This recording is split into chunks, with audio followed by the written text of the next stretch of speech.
transmission des savoirs entre générations. On en parle tout de suite, après la petite musique. C'est parti. Allez, venez vite me rejoindre. Allez, sous un tonnerre, que dis-je, un tsunami d'applaudissements, on accueille Pierre-Jean, Emmanuel et Reda. Messieurs, les micros sont là, si vous voulez vous asseoir, il y a des canapés, si vous voulez rester debout, ça marche aussi. Et puis la zapette, je vous laisse en 22 secondes 3 dixièmes vous présenter, chacun. Vous m'avez, 22 secondes 3 dixièmes pour vous présenter, et après la scène, la zapette, tout est à vous, c'est parti. Donc bonjour à toutes et tous, Emmanuel Deloine, secrétaire général du Crédit Agricole de Touraine-Poitou et co-auteur du livre « Donner, c'est recevoir, faire réussir, c'est fidéliser ». Merci d'être avec nous. Alors, Reda Louchi, chargé d'affaires entreprise, également au Crédit Agricole Touraine-Poitou et également co-auteur avec Emmanuel Deloine de ce magnifique ouvrage. Pierre-Jean Kraut, direction de la transformation digitale, ArcelorMittal France, directeur du Digital Lab du Grand Est. Merci à tous les trois. Allez, vous connaissez le principe, 15 minutes pour les deux retours, retour d'expérience, et puis évidemment ensuite une séance interactive avec nos invités. C'est parti. Oui, alors je vais vous parler de notre développement au sein d'ArcelorMittal France sur ce sujet stratégique qui concerne la captation et le transfert des connaissances. C'est un enjeu majeur vraiment pour l'industrie aujourd'hui.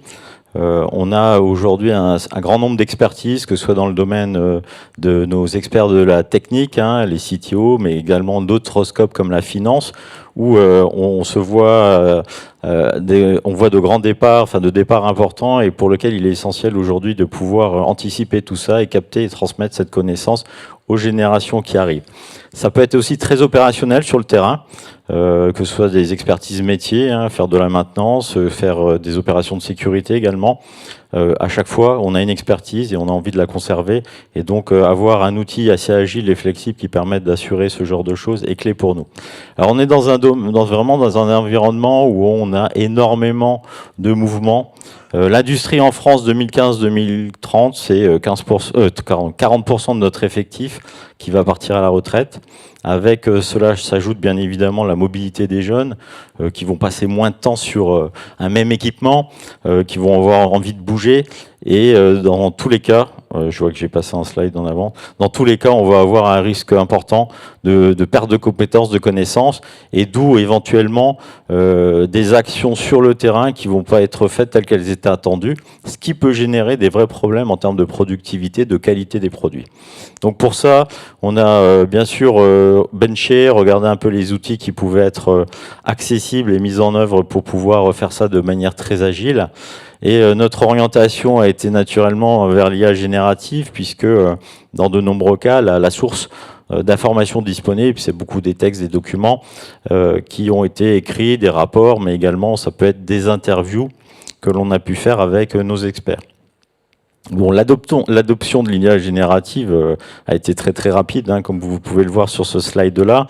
La puissance de l'outil, sa maturité est également très impressionnante, ce qui nous a permis effectivement d'aller très très vite dans l'intégration de cet outil-là pour le mettre en œuvre dans nos usines et chez nos experts et chez nos jeunes qui arrivent et qui rejoignent la société.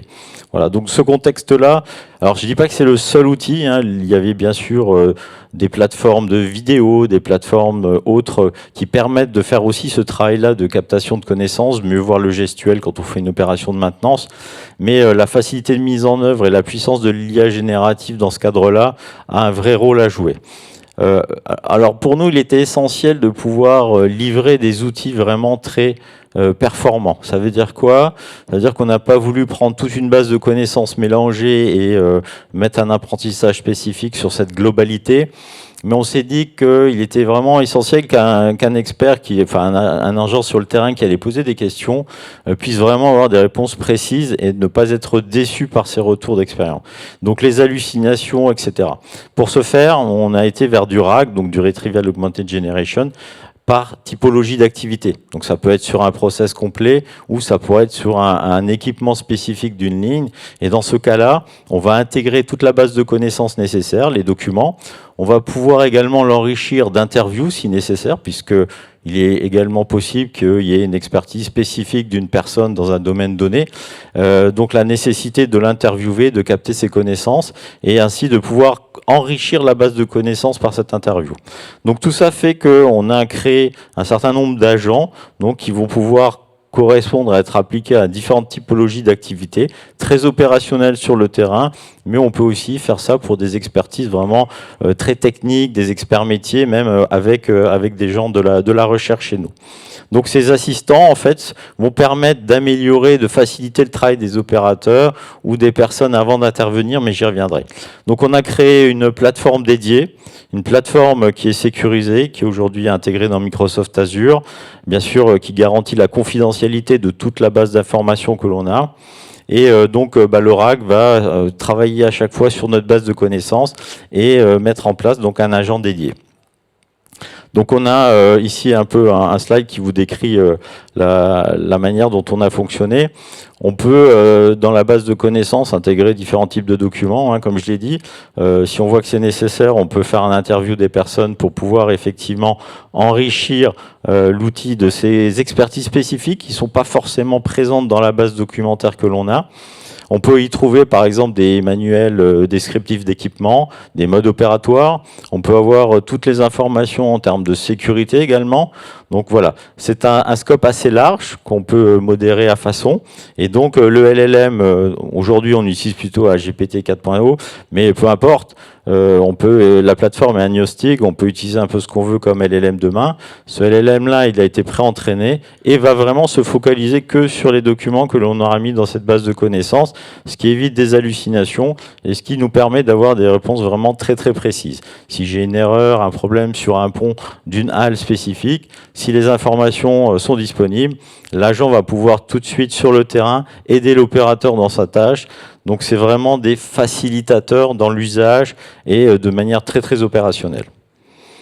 Alors on peut utiliser la plateforme bien sûr à son bureau avant de faire une intervention, ce qui nous permet de vérifier les tâches, que ce soit de la sécurité, que ce soit aussi de la technique de la ligne, si on a besoin de s'acquérir de toutes ces informations-là, mais également ça peut être très opérationnel, comme je l'ai dit, sur le terrain. Donc pour ça, on peut utiliser une tablette, on peut utiliser également son smartphone, où on va pouvoir interroger la plateforme au pied de la ligne, au pied de l'équipement, avant de faire l'opération ou pendant l'opération. Si vous avez un problème technique, une erreur, vous pouvez demander à l'agent ou facilitateur, entre guillemets, de vous accompagner, de vous aider. Et si les informations sont disponibles, il va pouvoir bien évidemment vous donner toutes ces informations-là. Donc il a été conçu également pour être intuitif, agile et flexible. Les générations qui arrivent aujourd'hui ont l'habitude de consulter leur smartphone, les chatbots, etc.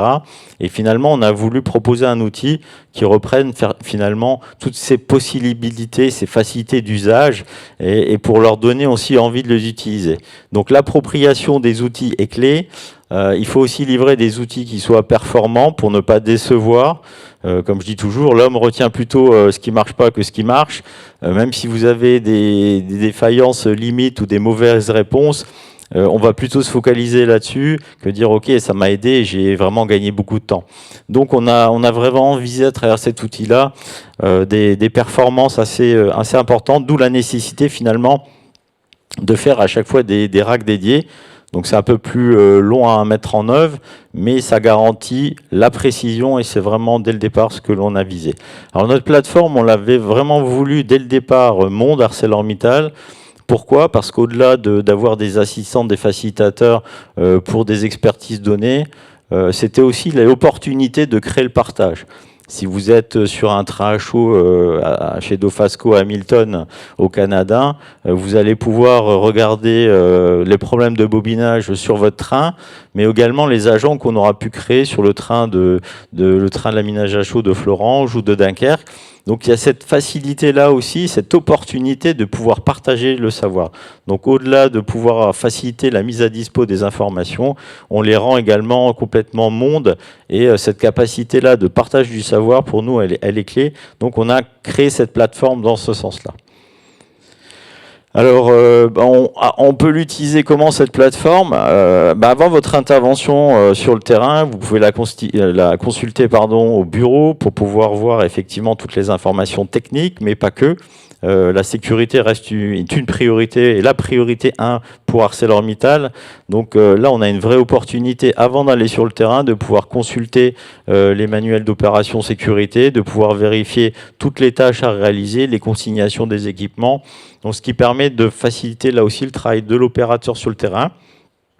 Ça peut être aussi tout ce qui est technique, la machine, les documents, donc de pouvoir réviser ça assez rapidement sans avoir à feuilleter des gros classeurs, puisque là, la plateforme va pouvoir interagir beaucoup plus facilement avec vous. Et puis ensuite, sur le terrain, si vous avez dans ce cas-là une application vraiment opérationnelle sur le terrain, c'est vraiment au pied de la machine de s'assurer qu'on fait les choses dans le bon ordre, donc de revisiter toutes ces opérations-là de sécurité, et puis ensuite l'intervention technique. Alors, il y a également la capacité aussi d'intégrer finalement tout le retour d'expérience et de continuer à faire évoluer ces agents-là. En particulier sur nos nouvelles lignes industrielles, pouvoir déjà mettre toutes ces informations techniques à disposition sur le terrain au niveau des opérateurs, c'est clé. Et en plus, ça va leur permettre demain, en utilisant ces plateformes-là, de pouvoir partager leur retour d'expérience. J'ai eu un problème au démarrage, je découvre un peu l'installation, je vais pouvoir nourrir finalement l'agent de ces nouvelles informations-là pour que demain, si la même situation se présente, finalement, on va être à l'aise, on va pouvoir être beaucoup plus opérationnel. Donc à la fois sur des anciennes installations, mais sur nos installations nouvelles, ce type d'outil est vraiment très, très, très, très intéressant et performant. Et bien évidemment, après l'intervention sur le terrain, on va pouvoir à façon enrichir l'agent de toutes ces informations-là qu'on aura pu découvrir ou avoir sur le terrain. Voilà. Alors juste là, la méthodologie, elle est importante. Comme on fait un RAG pour chaque agent, il est vraiment important de bien définir le scope. Le scope, c'est-à-dire, voilà, l'agent voulait le créer pour quel type d'application. Vous voulez couvrir toute une ligne, vous voulez couvrir qu'un seul équipement, une typologie spécifique d'action. Ça, c'est vraiment clé pour ne pas ensuite décevoir les utilisateurs. Donc, quand ce scope-là il est bien défini, on va ensuite travailler avec l'expert ou les gens du process de la ligne pour pouvoir identifier la base de connaissances qui va permettre de nourrir cet agent-là. Donc, une fois que ce travail-là est fait, on va pouvoir commencer à itérer avec les premiers utilisateurs ou l'expert qui part à la retraite, par exemple. Il va tester, nous indiquer si l'agent répond correctement ou s'il manque des informations, auquel cas on va pouvoir l'enrichir encore d'interviews, comme je l'ai dit tout à l'heure, parce que finalement on se rend compte qu'il y a des informations qui n'étaient pas forcément disponibles dans la base de connaissances, qui étaient plus empiriques, que les gens connaissaient mais qu'ils n'avaient pas noté. Donc on fait ce travail-là, on complète, on l'ouvre ensuite aux utilisateurs pour pouvoir faire le testing. Donc les utilisateurs vont nous dire ok, c'est très bien ou pas, et si là encore on voit qu'il y a nécessité de rajouter des choses, on va le faire. Et on arrive au final à un outil qui est opérationnel et qu'on va pouvoir intégrer dans la plateforme.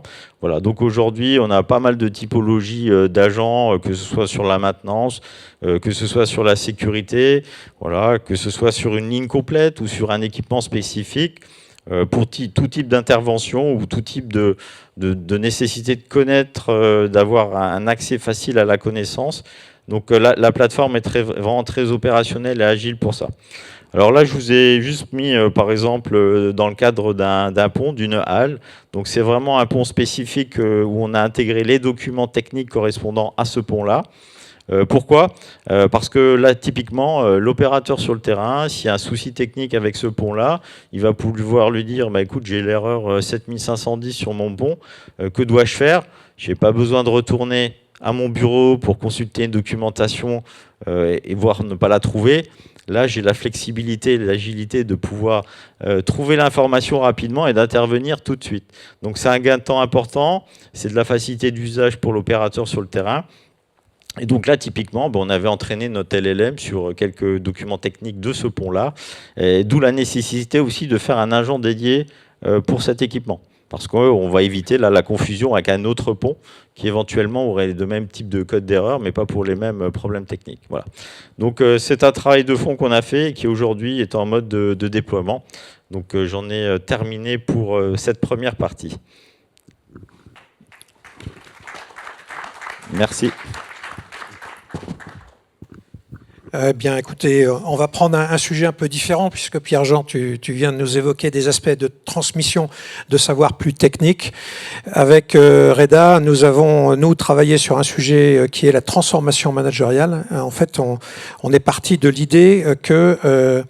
on travaille dans la même entreprise. Moi, je suis dirigeant. Il était jeune alternant. Et je suis ancien DRH de la structure.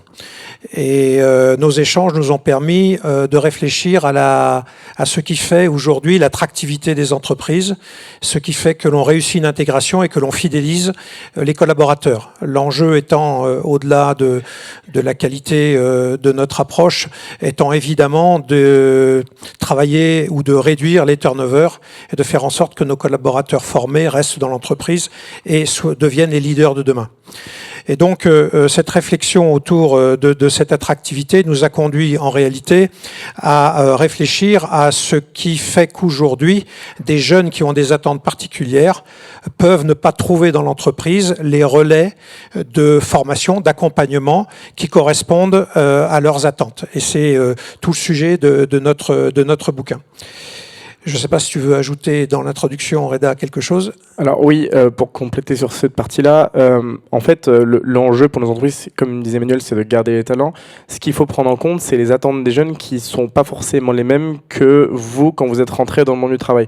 Pas qu'on soit diamétralement opposés, mais le monde évolue de plus en plus vite. On a parlé de l'IA, on parle de beaucoup de technologies. Les écoles aussi ont évolué. Quand on prend les écoles de commerce aujourd'hui, le discours n'est pas le même de celle d'il y a 20 ans. Donc les jeunes sont mis dans un modèle beaucoup plus entrepreneurial, beaucoup plus de liberté dans la pensée, dans le mode de fonctionnement. Les entreprises actuelles, les grosses sociétés comme les plus petites, ont des fonctionnements qui sont les leurs depuis des années, avec une structure un peu pyramidale, avec des stratégies de décision. Et là, il peut y avoir une petite divergence entre ce qu'on a vendu aux collaborateurs, les nouveaux embauchés en études, et quand ils arrivent en société, aujourd'hui, avec des modèles beaucoup plus pyramidales. Donc, il y a cet enjeu-là d'attractivité, parce que si vous n'accordez pas un peu les deux violons, les jeunes ne vont pas rester très longtemps, pas parce que l'entreprise ne leur plaît pas et que le milieu dans lequel ils évoluent ne leur plaît pas, mais juste parce que les méthodologies sont pas celles avec lesquelles ils ont été éduqués et c'est pas celles avec lesquelles ils ont envie d'évoluer. Alors ça nous a conduit, cette réflexion, donc est vraiment un dialogue, je dirais, personne expérimentée, pour pas dire vieux et jeune, à travailler sur ce qui fait le frein finalement dans nos entreprises quand on regarde nos managers. C'est cette crainte ou cette méfiance ou cette défiance, je ne sais pas comment il faut le qualifier, qui s'installe entre deux générations qui disent ne pas se comprendre. Alors, quand on dit, c'est un peu caricatural, mais en fait, toutes les études ou toutes les enquêtes qui ont été faites démontrent quand même que ce fossé est réel. Et il est appuyé sur ces stéréotypes dont vous avez évidemment entendu parler qui sont développés de façon très générale dans l'ensemble des réseaux sociaux. Ces stéréotypes générationnels qui fait que finalement il y a une espèce de complexe d'infériorité des managers vis-à-vis des jeunes recrues. Et donc, tout le travail que nous avons fait est essayer de décoder à l'intérieur dans nos réflexes réciproques, de décoder ce qui seraient les clés de succès de l'intégration et donc de la transformation managériale. Donc, le travail que nous avons fait a été ensuite utilisé dans le cadre du Crédit Agricole pour développer de la formation autour de nos managers qui consiste à les faire réfléchir finalement à quelles sont ces clés de succès. Donc vous les avez un peu sur la droite, quelques références, manager coach, toute la dimension de co-construction, de responsabilisation et d'autonomie qui est dans le domaine bancaire et tout ça doit être contextualisé dans le domaine bancaire est pas si évident que ça pour une raison simple, c'est que nous sommes dans des procédures extrêmement réglementées. Et la réglementation a tendance à faire du top-down, à rigidifier les comportements. Et donc les managers ont tendance à faire appliquer une réglementation plutôt qu'à créer un espace de liberté pour lesquels ils n'ont pas forcément toujours les clés pour maîtriser ce qui peut en sortir. Donc, je ne sais pas si Reda, tu veux réagir à cette partie. Sur cette partie-là, on parlait effectivement de process et de méthodologies qui sont totalement différentes entre générations, quoique certains managers l'ont et certains jeunes embauchés ne l'ont pas, mais en fait, cette rigidité peut effrayer. Comme je disais, les entrepreneurs ont besoin de liberté pour s'exprimer. Pas que les entreprises ne l'autorisent pas, mais elles ont tendance à se sécuriser par de la stratégie, de la décision. Vous prenez un exemple d'une grosse société, une production d'un alternant, d'un jeune embauché ou même d'un collaborateur de manière générale, elle va être passée par 2, 3, 4 strates avant d'être validée, publiée, etc. Ça, il peut y avoir un côté très frustrant pour le collaborateur de se dire « j'ai travaillé, mon travail a été amené, mais en fait, je ne suis pas valorisé parce que j'ai produit quelque chose, etc. » La strate doit être beaucoup plus proche, c'est pour ça qu'on parle de co-construction. Il faut qu'il y ait plus de lien manager-collaborateur, mais il y ait deux personnes qui travaillent ensemble et qui amènent le projet d'un point A à un point B.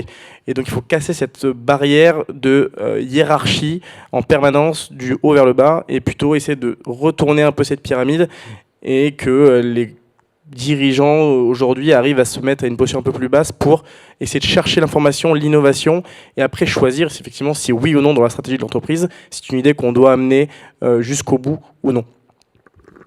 Alors cette approche, elle aboutit en fait, cette posture basse que vient d'évoquer Reda, ce que l'on a nous essayé de conceptualiser ou en tout cas de redonner, parce que la notion de don dans l'entreprise est une notion qui est ancienne, qui n'est pas nouvelle, que c'est pas nous qui innovons dans ce domaine. En revanche, on pense qu'elle a besoin d'être réappropriée et elle a besoin d'être reposée auprès du management. Et en fait, c'est l'idée de fond qui est de dire je passe de la seule transmission du savoir, c'est ce qu'on a essayé de traduire dans le livre blanc sur ce qui vous a été remis tout à l'heure. L'idée de fond, c'est comment on fait pour que la démarche de transmission ne soit pas une démarche top-down, du haut vers le bas, mais véritablement une démarche de co-construction entre le jeune et le moins jeune, puisque les deux ont à apprendre. Et en fait, c'est vraiment cette idée de dire au manager, tu n'es pas que dans la logique d'organiser la transmission de ton savoir, tu vas aussi profiter de l'apport de la nouvelle génération et de cette culture-là pour revisiter toi-même tes propres pratiques. Et là, il y a tout un enjeu de réflexivité finalement qui doit être mis en place, puisque cette réflexivité-là, elle permet de rechallenger toutes les procédures de l'entreprise. C'est pas dire de les remettre en cause systématiquement, mais au moins de les challenger, d'intégrer de la nouveauté, innover. Voilà, se projeter vers l'avenir et finalement ouvrir des voies qu'on n'aurait pas forcément ouvertes. Et cette transformation comportementale et managériale, finalement, c'est sans doute un enjeu culturel qui est un des plus forts de nos entreprises dans le contexte de transformation que nous vivons actuellement dans ces entreprises. Donc je ne sais pas, toi Reda, par rapport à ça, comment tu peux réagir pour avoir vécu cette intégration dans le contexte que je suis en train de décrire? Alors, pour avoir vécu ce contexte-là, moi j'ai eu la chance, j'estime avoir eu la chance d'avoir eu des managers qui sont venus me chercher pour essayer de co-construire des projets, des sujets pour avoir commencé au contrôle de gestion. C'était par exemple des reporting. Je l'ai plutôt bien vécu et pour autant, j'avais l'impression que c'était pas quelque chose qui était démultiplié dans l'entreprise. Et c'est ce qu'on a essayé de chercher à travailler avec Emmanuel au fur et à mesure du temps. C'était qu'en fait, on s'est dit, on est jeune embauché manager sur un projet, ça fonctionne bien.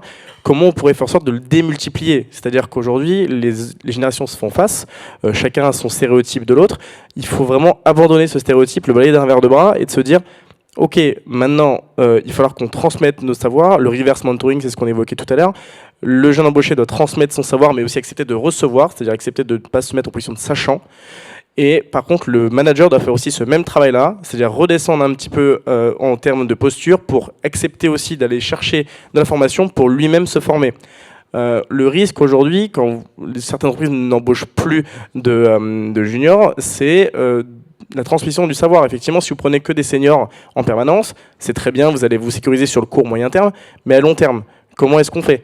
Comment on sécurise notre savoir-faire dans le temps? Si tout le monde part à la retraite en même temps, qui va reprendre les procédures, qui va reprendre le business et qui va pouvoir développer sur l'avenir? Plus on embarque tôt, c'est une contrainte, on l'entend parce que c'est un risque qu'on prend d'investir sur quelqu'un qui a peu ou pas d'expérience. Pour autant, si vous voulez regarder vers l'avenir et vous projetez à 10, 20, 30 ans, il va falloir faire cet effort-là en permanence. Aussi, j'aimerais ajouter quelque chose. Le stéréotype aujourd'hui entre générations, on en parle beaucoup. Sachez, je pense qu'on en parlait à chaque génération. Je pense que vous-même, quand vous êtes rentré sur le marché du travail, les générations avant vous avaient, pareil, des stéréotypes sur votre génération. Ça va pas aller, c'est la catastrophe, on perd du savoir, on perd de la connaissance, etc. En fait, c'est un modèle qui se répète tous les 20, 30, 40 ans. Donc, il ne faut pas avoir peur de ce fléau-là, parce qu'en fait, nous-mêmes, moi je parle pour ma part, dans 20, 30, 40 ans, c'est peut-être moi qui sera dans cette position de me dire « la génération qui arrive, elle m'embête, elle est feignante, elle est ceci, elle est cela ». Et eux vont peut-être penser aussi la même chose de moi. Je suis trop rigide, je ne mets pas assez mes collaborateurs en valeur, etc. Donc vraiment, il va falloir s'adapter en permanence au monde qui nous entoure et qui évolue à une vitesse assez conséquente. Voilà. Merci Reda pour ce témoignage. Voilà, nous on vous a donné en gros... c'est parfait. Merci d'abord, on peut vous applaudir et vous remercier. Deux rétex. Enfin là, on est vraiment sur de la bonne pratique et puis un regard d'expert. C'est à vous dans la salle, vos questions, vos remarques. Allez, si vous voulez, j'arrive. Je commence par David qui est au premier rang. Alors, je ne vais pas poser une question à Pierre-Jean, mais oui, je suis David Gligère, donc je suis le directeur de la transformation digitale et membre du COMEX d'ArcelorMittal. Donc je ne vais pas poser une question à Pierre-Jean, je vais poser une question à vous. Alors, je partage ce que vous dites, etc. directement. Après, donc je l'entends, vous l'avez fait pour votre entreprise, mais après, c'est quelque chose que l'on vit tous, hein, je dirais de manière générale, et vous l'avez très bien dit, quelque chose qui se reproduit tous les 20 ans. Donc on a tous, on est 3 générations avec Pierre-Jean et Valentin qui est à mes côtés, et c'est pareil, hein, c'est quelque chose qui est naturel. Maintenant, comment vous sécurisez, on va dire un petit peu, parce que vous pouvez partir dans 2 ans, à un moment, vous laisserez les rênes de l'entreprise aussi. Et comment vous assurez la pérennité de ce que vous mettez en place, que ça soit une valeur de l'entreprise de manière générale? Parce qu'en fait, ce qui fait rester quand même les gens, ce sont les valeurs des entreprises. Hein, c'est ce qu'elles représentent de manière générale. Et c'est indépendamment des gens. Les gens sont une force, c'est un talent, c'est une continuité, mais il faut que les valeurs perdurent. Et c'est dans les valeurs qu'on doit recruter, etc. directement. Et je m'adresse plutôt à vous. Donc, je n'ai pas compris si vous étiez apprenti au départ. Alors, j'étais apprenti quand je suis rentré il y a 2 ans. Voilà. Et, donc, maintenant... ça vient aussi de mes sujets, parce que c'est très différent quand vous faites un recrutement de quelqu'un qui vient, qui répond sur un CV, de quelqu'un que vous prenez un apprentissage, qui a le temps de découvrir l'entreprise, qui apprend ses codes, ses coutumes, et qui après est en capacité. Donc, ma remarque, c'est est-ce que par rapport à ce que vous avez vu, est-ce que vous allez créer des centres d'apprentissage pour former davantage peut-être d'autres jeunes, plutôt que de prendre dans votre typologie de recrutement? Est-ce que vous allez revenir à des méthodes qui ont existé? Et je peux vous faire un témoignage. Nous revenons sur par exemple, nous recréons des centres d'apprentissage, puisque dans l'industrie, nous avons perdu aussi cette capacité. Donc, est-ce que vous allez aussi, à l'issue de ce travail, recréer des centres d'apprentissage spécifiques où vous allez vous investir pour justement assurer dans la pérennité, la transmission, l'évolution à terme, puisque la technologie évoluera, les choses vont évoluer. Donc, est-ce que vous allez reprendre la main sur ces sujets-là et vous investir dans ces approches? Merci David. Réaction, c'est parti. Merci pour le témoignage et la question. En fait, ça interroge fondamentalement notre accompagnement managérial, la formation des managers. La capacité à conserver des talents, même après un programme, il faut accepter l'idée que nul n'en connaît le résultat à l'avance et qu'on ne peut pas l'affirmer. En revanche, il y a une chose qui est certaine, c'est que si nous n'acceptons pas bousculer notre organisation hiérarchique, la façon dont nous sélectionnons les jeunes pour leur donner des responsabilités, ce qu'on sait, c'est que les meilleurs partent.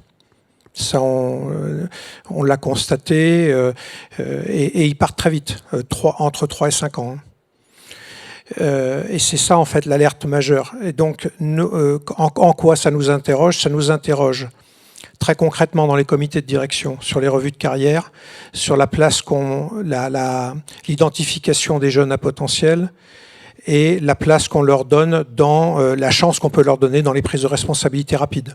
Donc c'est le rajeunissement de la pyramide, de la pyramide, y compris dans l'accès au parcours dirigeant. Même cette question est posée. Aujourd'hui, les parcours dirigeants dans le Crédit Agricole, 40-45 ans. Nous, on pense que entre 30 et 35 ans, on peut avoir des gens qui sont dans les parcours dirigeants. Et donc c'est cette accélération-là qui est importante parce que notre sujet, c'est peut-être moins, je vais vous le dire avec des mots, enfin, prendre ce risque-là, c'est peut-être moins d'accepter de perdre sur des compétences renouvelables que de ne pas intégrer des potentiels de futurs leaders, et quand je parle de leaders, des principaux, des grands leaders, parce que ces grands leaders-là se forment quand même dans le creuset de nos entreprises, en assimilant progressivement la culture de ces entreprises, quitte à passer dans plusieurs structures différentes, mais vraiment être bercé dans cette ambiance d'entreprise.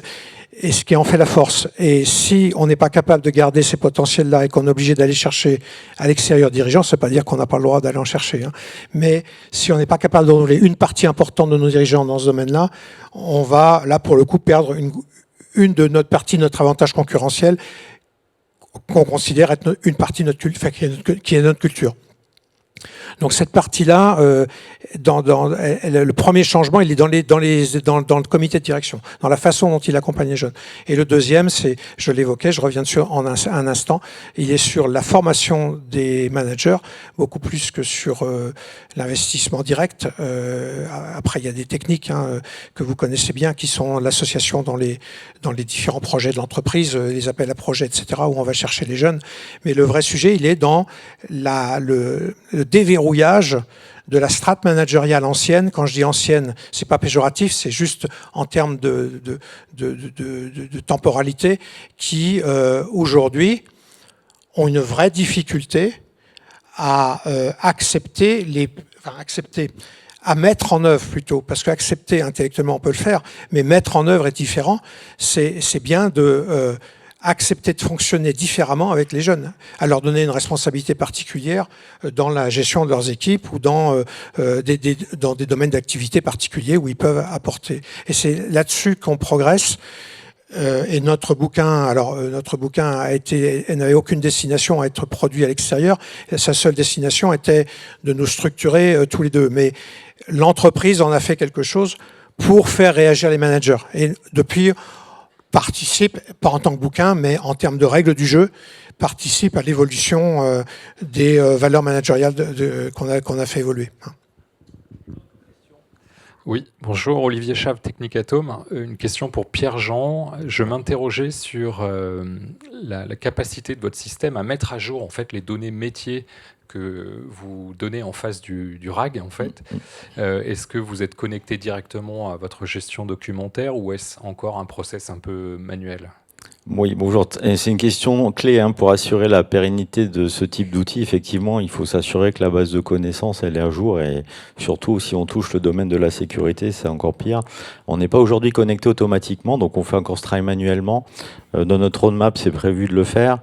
Par contre, ce qu'on fait, c'est que chaque création d'agent, on nomme quelqu'un en charge, donc qui va être le gestionnaire finalement de la base de connaissances de ces documents techniques. Donc c'est lui qui prend la responsabilité de mettre à jour quand c'est nécessaire les documents, effectivement. Mais c'est une question fondamentale pour assurer la pérennité de l'outil. Ouais, merci. Bonjour, Mathilde Garret. Moi, j'ai une question de nouveau pour Monsieur Croth. J'imagine que ArcelorMittal n'est pas tout à fait une entreprise philanthropique, donc vous avez dû chercher les gains, ou en tout cas, est-ce que vous avez réussi à mesurer les gains en termes de productivité, de compétences, etc. Et sur quels critères vous avez réussi à mesurer ces gains dans l'initiative que vous avez développée ? Alors c'est sûr que c'est cette partie-là des gains importante, au-delà de aussi faciliter le travail du personnel sur le terrain, d'enlever une partie du stress. Aujourd'hui, on est dans la phase vraiment de mise en œuvre de déploiement, donc on n'a pas encore concrètement pu mesurer le gain qu'on a pu faire sur une opération spécifique où on a évité que la panne soit trop longue. Je parle sur le point de vue opérationnel.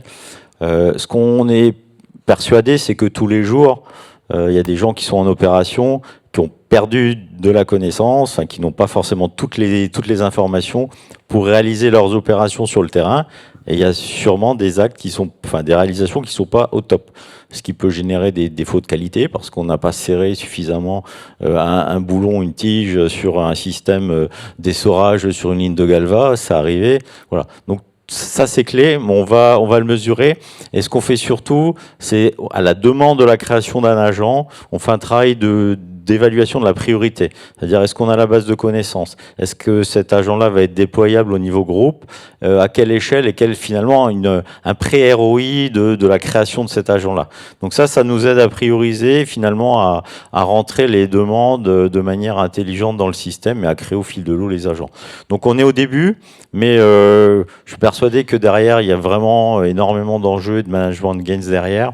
Et aussi, l'homme qui va se retrouver avec des outils adaptés à la manière de travailler aujourd'hui. On n'est plus avec des classeurs de 300 pages dans une armoire où il faut trouver le bon. On est sur des outils avec une interaction beaucoup plus facile. Et ça aussi, c'est important. Et quelque part, enlever aussi le stress de la personne dans ses interventions. Ouais. Allez, la dernière question. Question rapide, réponse rapide pour rester dans les temps. Ok, merci. François Bourquin, Chief Digital Officer, ancien directeur de la transformation. Ma question s'adresse à Emmanuel Loin. Derrière cette initiative tout à fait intéressante, intergénérationnelle pour le renouvellement, quand justement vous avez cette co-construction, il peut y avoir des idées qui émanent, des idées de nouveaux produits, de nouvelles organisations. Et comme on est dans le cadre de la fameuse pyramide inversée qui existe quand même depuis bien longtemps, comment sont accueillies, par exemple, ces nouvelles idées? Est-ce que finalement, ça fait un plafond de verre pour pouvoir remonter et être mise en applicabilité? Ou quelle est la méthodologie que vous faites pour transformer finalement en valeur tous ces échanges intergénérationnels qui peuvent avoir beaucoup de valeur ajoutée parce que co-construites? Alors ça, c'est un vaste sujet. Nous avons en fait, alors pardon, c'est l'expérience, mais nous avons un pommier à idées. Le pommier à idées, c'est l'incarnation de la structuration que nous avons faite pour faire remonter ces fameuses idées. Donc dans chaque unité, les managers animent ce pommier à idées qui est arborescent dans l'entreprise et qui permet avec un comité de sélection à la fois de valider, de vérifier toutes les idées qui sont remontées, de les lire et évidemment de les sélectionner. Donc il y a toute une structuration derrière, vous avez raison, qui permet de faire vivre cette capacité d'innovation. Après, on les intègre aussi dans le traitement des réclamations. Voilà. Merci, je crois qu'on a une minute de plus, on est dans les temps, je crois qu'on peut vraiment vous applaudir, vous remercier.